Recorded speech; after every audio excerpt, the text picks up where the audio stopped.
This is your news source evening bulletin for today, Friday, the 17th day of November in the year 2023. I'm Gordon Mosley reporting, and here's what we're tracking tonight. Some tragic news to begin with. The Guyana police force has been plunged into mourning with the death of one of its police officers while she was on duty. Female police constable Annette Abel lost her life while on duty outside the Betterfor-Wacting police station at a roadblock last night. She was mowed down by a jeep that sped through the traffic light with its driver losing control. The vehicle collided first with the police traffic cones before slamming into the female police constable, pitching her body 20 feet away from the point of impact. She was pronounced dead at the scene. Another female police officer, Inspector Shanae Castello, who was commanding the roadblock, was also hit down by the same vehicle before it slammed into two other vehicles. Castello remains in a critical state at the Georgetown Hospital in the intensive care unit.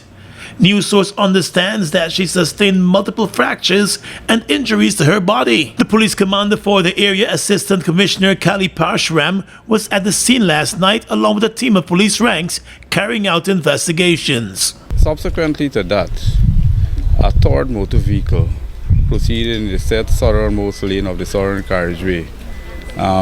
Just collided with the two vehicles which the ranks were attended to. As a result of that, two of the ranks were injured. One was pronounced dead on the scene here, while the other is presently at the hospital in a responsive state and is being monitored.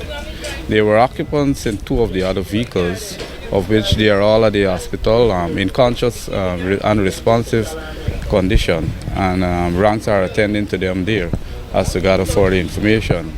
The driver of the car that collided with the two which the ranks were attended to, he is in custody, and we are continuing our investigation. My sympathy goes out to the rank, my colleague, a woman Constable Abel, who would have passed during the operation. Our family, we are presently engaged in our family. The driver of that speeding vehicle was taken into custody. He has been identified as Fitzroy Alder. The police report said he was under the influence of alcohol. A few years ago, he was charged for causing the death of a pedestrian, but was freed by the court after it found that it was the pedestrian who was wrong in that particular case. The investigations into last night's tragic accident are underway. More news coming up in just a moment.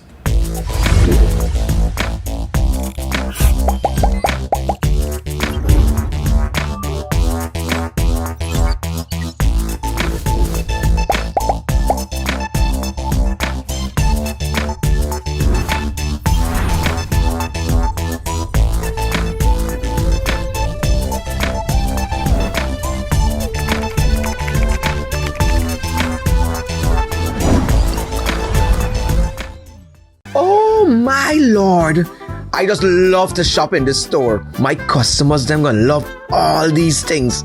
So many different things in one place. Household items, electronics, toys, stationery, confectionery, exercise equipment, shoes and clothes for men, women and children, school things, costume, jewelry, perfume, makeup. Oh, look the makeup. Giftland Office Max, Guyana's favorite department store.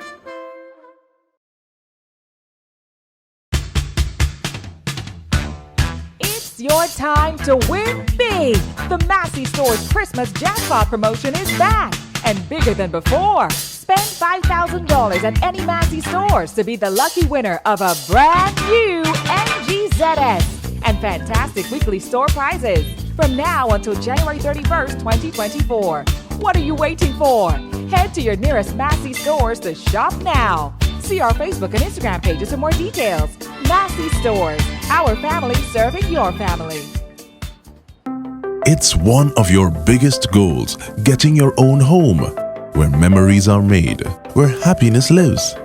You may feel that home ownership or renovation is beyond your reach, but we at Republic want you to know that there's always a way. Ask us about our suite of mortgages. Let's help make your housing wishes come true. Or advise on how the equity in your existing home can finance other dreams and goals. Call or go online to learn more.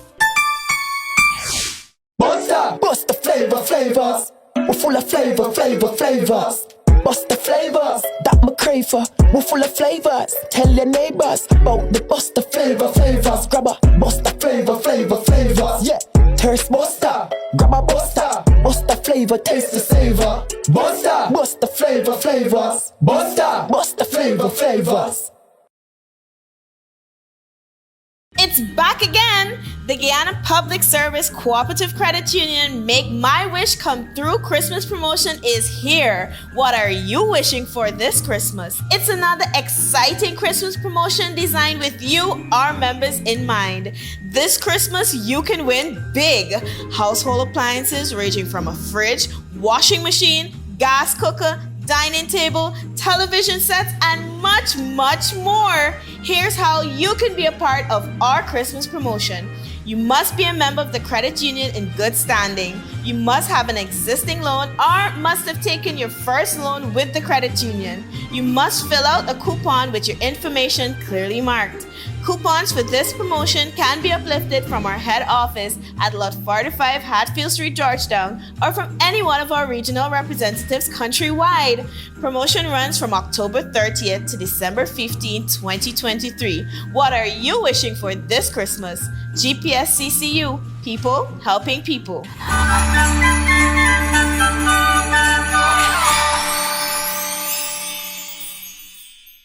Well, as more Venezuelan migrants continue to make their way across the border into Guyana, and with the ongoing tension and Venezuela's aggression towards Guyana over the border controversy, the Alliance for Change has issued a call on the government to impose visa requirements on all Venezuelans wishing to travel to Guyana. During a press conference this afternoon, AFC Chairman and Opposition Member of Parliament Cathy Hughes said the government cannot continue to put the lives of Guyanese at risk, since it clearly has no plan as to how it will deal with the question of vetting those Venezuelans who are crossing over into Guyana. Mrs. Hughes said the government's lax behavior in dealing with the Venezuelan migrants has gone beyond worrying. She said while it is clear that the government might want to use Venezuelans for its own political ends, the safety and security of Guyanese must be paramount. Since Venezuela has clearly upped the ante, no Venezuelan migrants should be allowed to enter Guyana at any official port of entry or anywhere on our porous border crossings. That, like the Haitians, any other Venezuelans entering Guyana must be granted a visa prior to entering. Well, the opposition member of parliament recalled that the government had a different approach to Haitians when they were coming to Guyana a few years ago and was quick to impose visa requirements. She also expressed worry over Venezuelan migrants being granted Guyana national ID cards. There continues to exist too many loopholes in the system that the opposition must be invited to send a representative on the committee that the president referred to and to participate on all national committees and agencies dealing with this border controversy as we continue to promote unity on this issue. According to the AFC chairman, it must be made clear that the AFC and the opposition are not against migrants coming to the country and is fully aware of the country's obligation on the international law. But they believe that Guyanese must come first in light of the present circumstances. We want to protect the human rights of any individual, including Venezuelans. But Guyana needs to start telling its people how many Venezuelans are here.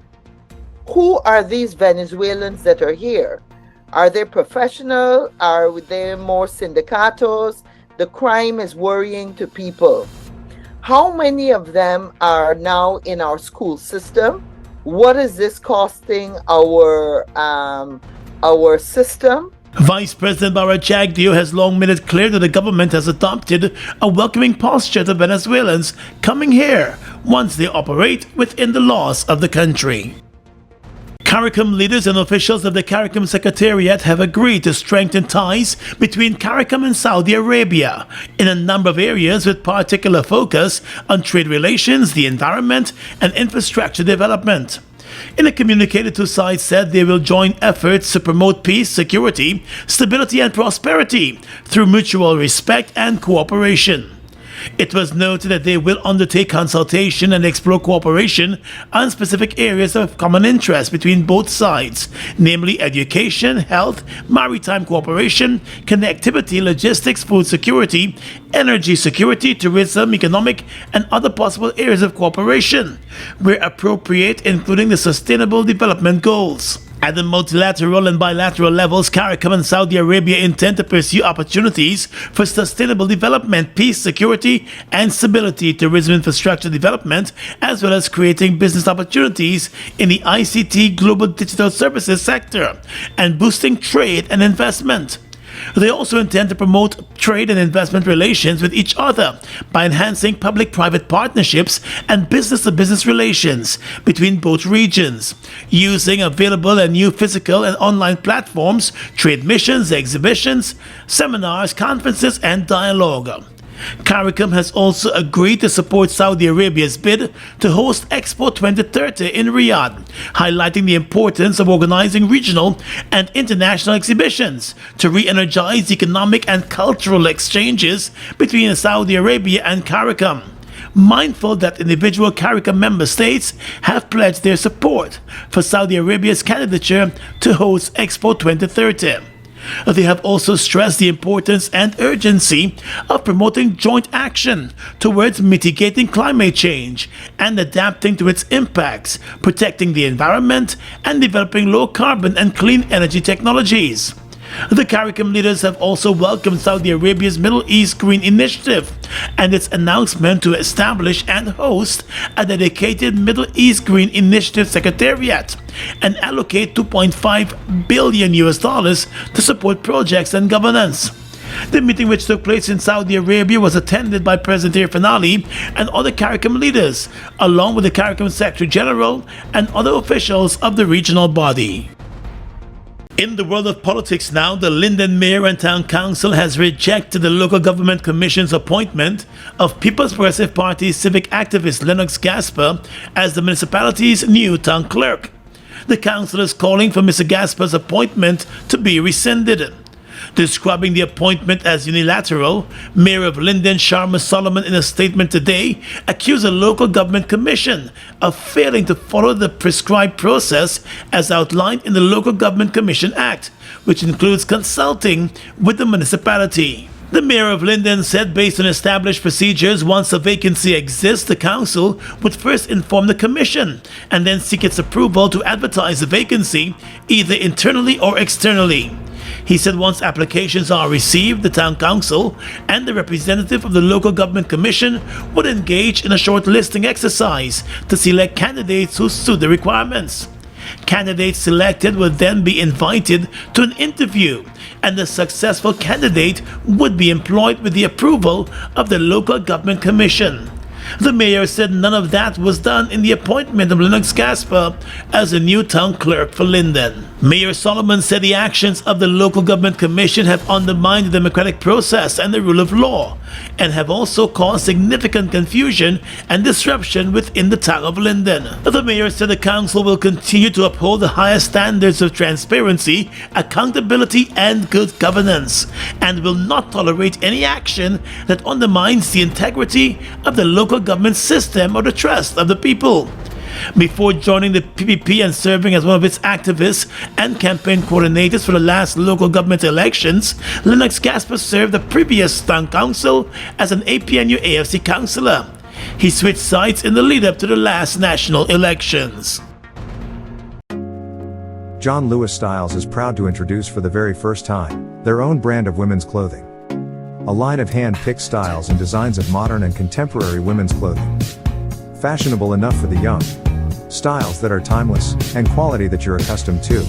Choose from t-shirts, tops, pants, jackets, shorts, dresses, and even hoodies. So come see our new women's line on Waterloo Street on the second floor. John Lewis Styles. Simply different.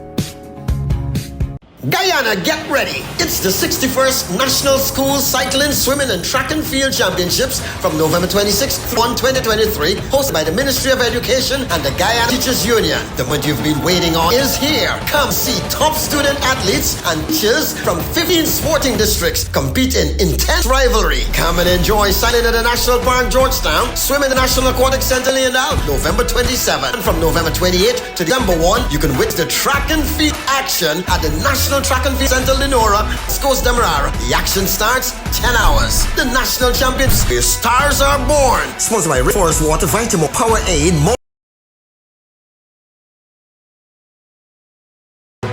Guyana's premier exposition is back. Guy Expo returns to the National Exhibition Center from November 16 to 19. Come and experience a wide range of local products and services, entertainment, food, craft, a children's zone, and more. Bring out the entire family. The expo begins at 6 p.m. on November 16 and at 2 p.m. on the following days. Tickets cost only $500 for adults and $300 for children. For more information, call 219-0087, 219-0089, or visit the website guyexpo.gy.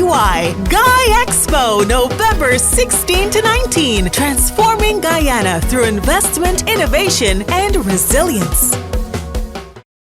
Come on now, ping pong chairs, choo-choos, amazing, taste so good. Feed your cravings, chocolate rich. You'll be craving more and more and more and more. Here comes the craze. Ping pong chairs and choo-choos. Feed your cravings, you know you want to.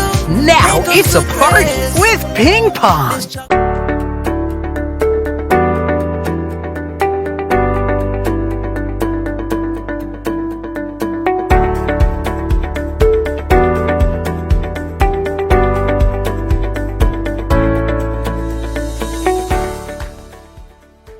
Guyana's premier trade exposition, Guy Expo, made its return last evening after an absence of 7 years. And this year's exhibition, which continues until Sunday, is being seen as a window of opportunities for both macro and micro enterprises to expand their reach. Guy Expo opened on Thursday evening at the National Exhibition Center in Sophia under the theme Transforming Guyana Through Investment, Innovation, and Resilience.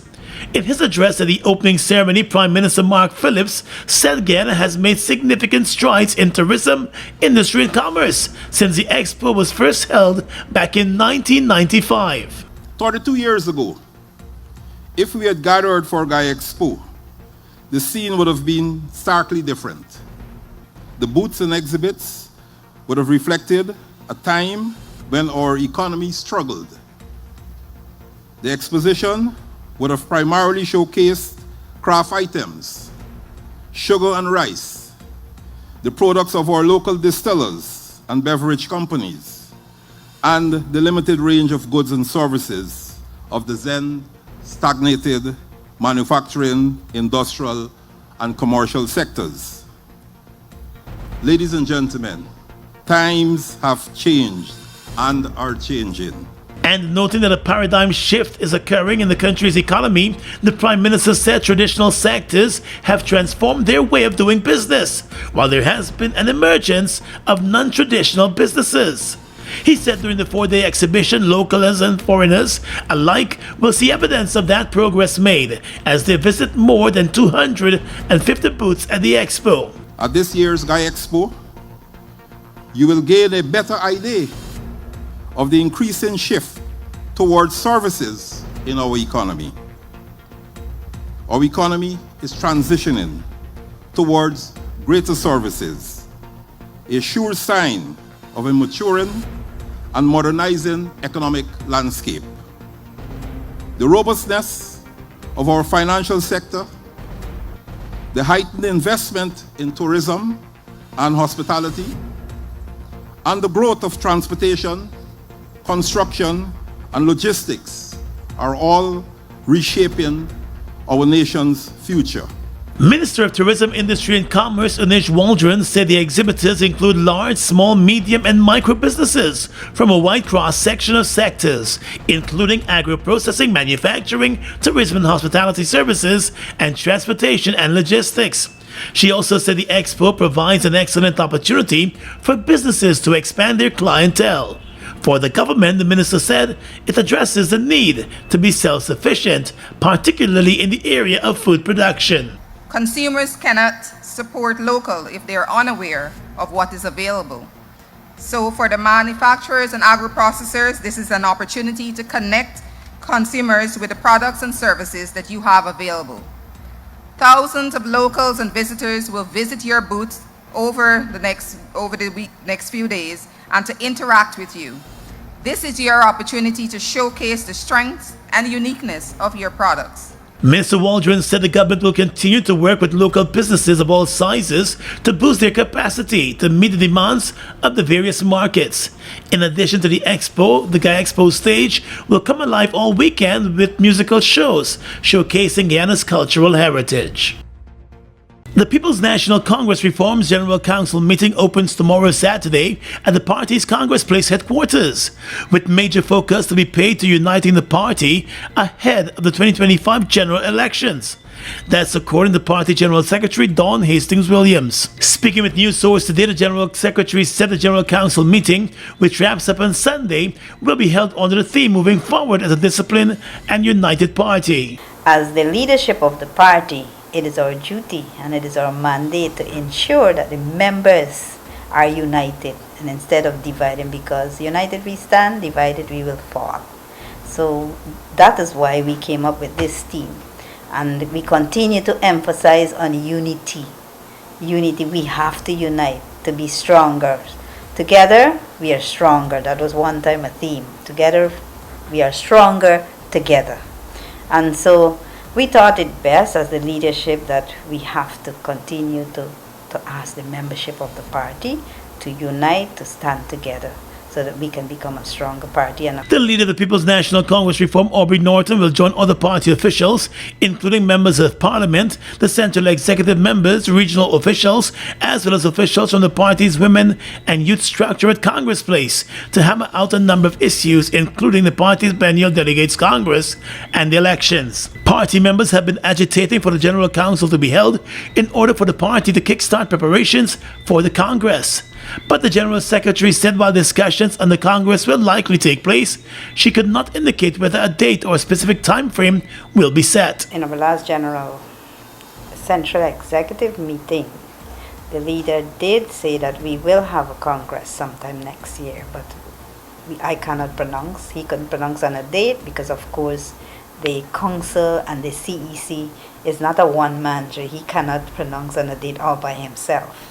It has to be coming out from the CEC and the General Council. So yes, we will have discussion on the Congress. The membership will want to know. They will ask that question. I'm quite sure. When are we going to have our Congress? Because Congress is held, according to the Constitution, it's held every 2 years. The party Congress and elections were last held in December of 2021. Meanwhile, during a General Council meeting, the local leadership as well as members from the diaspora who are expected to be present will hear from the leader and the General Secretary. Reports from the regional branches will also be submitted. It is expected too that the General Council will discuss a number of national issues confronting the people of Guyana, including the border controversy between Guyana and Venezuela and the planned Venezuelan referendum.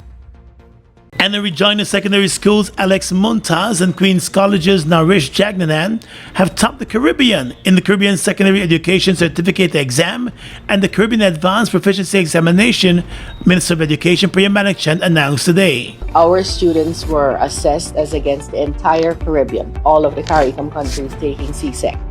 And so this year, Guyana tops again at CSEC. Our most outstanding student, the region's most outstanding student, the CARICOM's most outstanding student this year is from the Anna Regina Secondary School, and he is Alex Montaz. Montaz, the region's most outstanding student overall, was also a judge and most outstanding student in technical and vocational studies. Queen's College's Abigail Stephanos has also received the Most Outstanding in Sciences award, while QC's Nalia Rahman was adjudged the Most Outstanding Humanities students. Bringing in another win for Guyana, the ISA Islamic Sadiq Ghaffar was adjudged the Most Outstanding Student in Business, all at the CSEC level. According to the Education Minister, Guyana copped 4 of the 7 most outstanding awards. At Cape, Jack Nanan shone bright across the region. In the Caribbean Advanced Proficiency Exams, the most outstanding student in the entire Caribbean is Naresh Jagnanan of Wakenham Island, who went to Queen's College. He is the most outstanding student for the Caribbean Advanced Proficiency Exam in the whole CARICOM. And he also copped the most outstanding in business studies for Cape. Ms. Manick Chan said the country's success at the Caribbean Examination Council's exams is a reflection of investment in the education sector.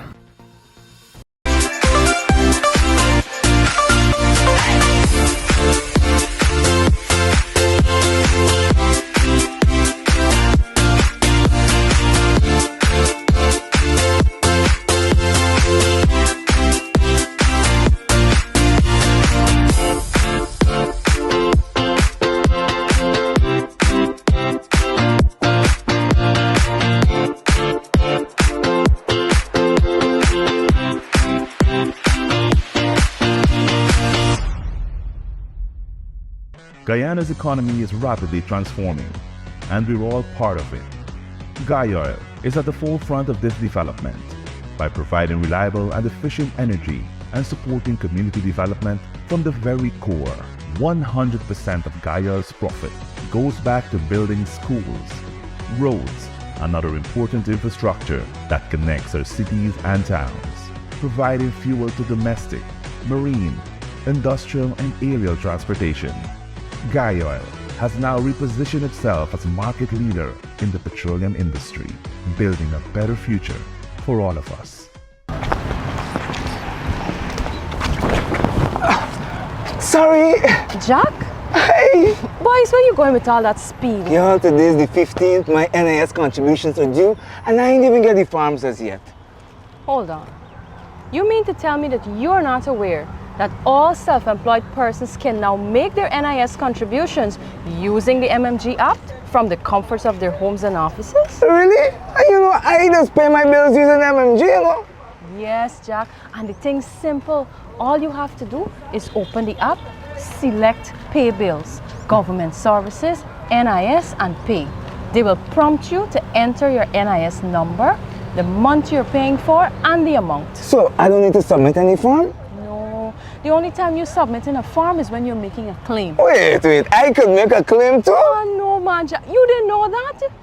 Yes, all self-employed persons are entitled to all benefits from NIS. Well, except for the industrial benefits. And here's the good part. All of their forms, you can download them from the NIS website. Well, girl, I'm really glad I bumped into you. Anyhow, make sure you pay your bills later. Later? I gotta sit down right here and pay my contributions first. Take care. For further information, please visit the website at www.nis.org.gy, the National Insurance Scheme Facebook page, or your nearest NIS office. Food Max Supermarket, located on the ground floor at the Giftland Mall, is your one-stop shop for all your grocery needs. We stock a variety of imported frozen meat and food products, fresh produce, and pet supplies, freshly made bread.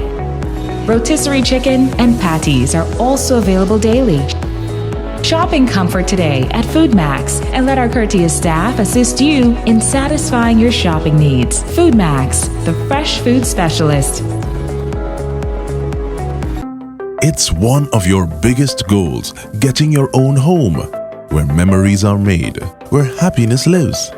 You may feel that home ownership or renovation is beyond your reach, but we at Republic want you to know that there's always a way. Ask us about our suite of mortgages. Let's help make your housing wishes come true. Or advise on how the equity in your existing home can finance other dreams and goals. Call or go online to learn more. Look who's in the mix now. The new Buster Soda Water. 0 calories, 0 sugar, 0 artificial flavors. 100% refreshing. Taste Buster Soda Water today. Buster Soda Water. Now available for only $120. With your regional and international news tonight, I'm Svetlana Marshall. In the region, at least 15 members of 3 major gangs remained in police custody up to late last night after a series of raids in and around Port of Spain, according to Trinidad Guardian. Police sources said the raids, described as a gang sweep, were done in response to several shootings and murders in Belmont and St. Anne's within the last several days. Police said the exercises began just after 12 a.m. on Thursday as officers descended on several parts of East Port of Spain, Laventel, Betham, and Celots, rounding up the suspects. The suspects, including a man believed to be the leader of the 6th gang, remained at police stations across Trinidad. Those arrested, sources said, are suspects in several murders, shootings, and robberies and are expected to be placed on identification parade. Trinidad's Chief Medical Officer, Dr. Roshan Parasram, has warned that the country's hospitals wouldn't have bed space in 20 years unless an ongoing epidemic of non-communicable diseases is arrested.